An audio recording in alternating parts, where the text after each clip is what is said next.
Jorginho a été questionné sur le Ballon d'Or. Selon lui, cela dépend des critères. Plus exactement, il a déclaré ceci. Je vais être assez honnête, si l'on parle de talent, je suis conscient que je ne suis pas le meilleur du monde. Mais s'il faut voter en fonction des titres, personne n'en a gagné plus que moi cette saison.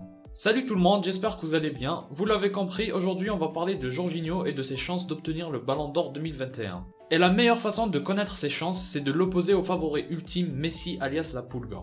Comme d'habitude, avant de débuter l'analyse, je réponds à la question posée dans la précédente vidéo, à savoir si un joueur argentin autre que Messi a déjà gagné le Ballon d'Or, et la réponse est non. Malgré le grand nombre de grands joueurs argentins, le seul à l'avoir remporté est Messi. Pour la question du jour, ça va être, citez-moi un joueur italien qui a déjà remporté le Ballon d'Or durant sa carrière. Désormais, on peut débuter l'analyse pour voir si Jorginho a vraiment des chances de l'emporter face à Messi. Personnellement, avant même de voir les détails, je vous le dis clairement, je ne pense pas du tout que Jorginho l'aura. Messi aura 2 fois, peut-être même 3 ou 4 fois plus de votes que lui. Malheureusement, quand on voit des joueurs comme Iniesta ou Xavi qui n'ont jamais remporté le Ballon d'Or, on sait très bien que les chances des milieux de terrain sont clairement réduites par rapport aux buteurs et ceux qui régalent sur le terrain comme Messi grâce à son talent inné pour le football. Donc je vais maintenant comparer entre les deux de façon objective sur les différents critères du Ballon d'Or. Donc en gros le palmarès collectif et individuel, la classe et la carrière. On commence avec le championnat, Messi a fini 3ème en Ligue 1 et Jorginho a fini 4ème en Première Ligue. Sur ce point là je les mets à égalité, même si Jorginho a une place de moins que Messi. Parce que pour moi, la Première Ligue est un championnat bien plus difficile que la Ligue 1, c'est d'ailleurs le championnat le plus difficile tout court. Surtout ces 2 ou 3 dernières années, même si je suis sûr que bon nombre d'entre vous ne sont pas d'accord, je le dis quand même. Et ce n'est pas pour rabaisser Messi, ne vous sentez pas touché dans votre ego. Si vous n'avez pas le même avis, donnez-moi le vôtre en commentaire et on en débat avec plaisir.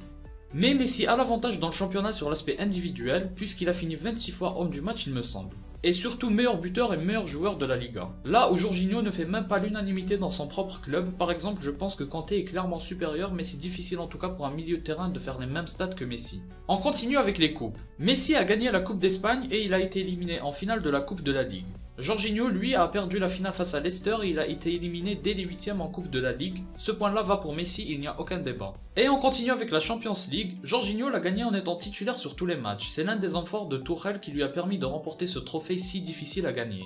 Messi lui a été éliminé dès les 8ème de finale face au PSG, il a été le seul homme fort du Barça et tout seul il n'a pas pu les emmener plus loin que face au PSG. Mais il aura fait une Ligue des Champions plutôt correcte, voire même assez bonne. Le point de la LDC va clairement pour Jorginho, même si ce qui fait la différence c'est clairement le collectif et non pas l'individuel. Mais vous inquiétez pas, l'individuel finira par arriver, pour le moment on reste sur le collectif. On continue avec l'Euro, Messi a remporté la Copa América, Jorginho a remporté l'Euro 2020. Les deux ont été des hommes forts et importants pour leur sacre puisqu'ils ont été titulaires à tous les matchs il me semble.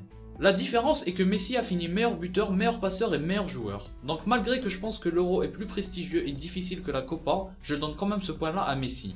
Parce que sa perf individuelle force le respect et surpasse Jorginho clairement, et n'importe quel autre joueur au passage. On termine avec l'année civile 2021 et les perfs individuels. Messi a de très bonnes stats sur l'année, en étant co-meilleur buteur avec Lewandowski et Mbappé et il a fait pas mal de passes décisives. Pour le milieu de terrain qu'est Jorginho, c'est difficile de le juger, mais ce qui est sûr c'est qu'il n'est pas le meilleur joueur de son équipe dans le club à côté de Kanté, et ni dans son équipe nationale puisque c'est Donnarumma, et ni dans la première ligue puisque c'est De Bruyne. Donc puisqu'il ne s'impose pas face à des joueurs dans son même poste, je ne vois pas comment il pourrait s'imposer face à Messi. Et en dernier, les 2 autres critères du Ballon d'Or. La classe du joueur et sa carrière. Jorginho est très loin de Messi sur ces 2 critères. Sur la carrière, mis à part Ronaldo, personne ne peut s'asseoir à la table de Messi. Et sinon, au niveau de la classe du joueur qui comprend le fair play et le talent, encore une fois, Jorginho est loin de Messi.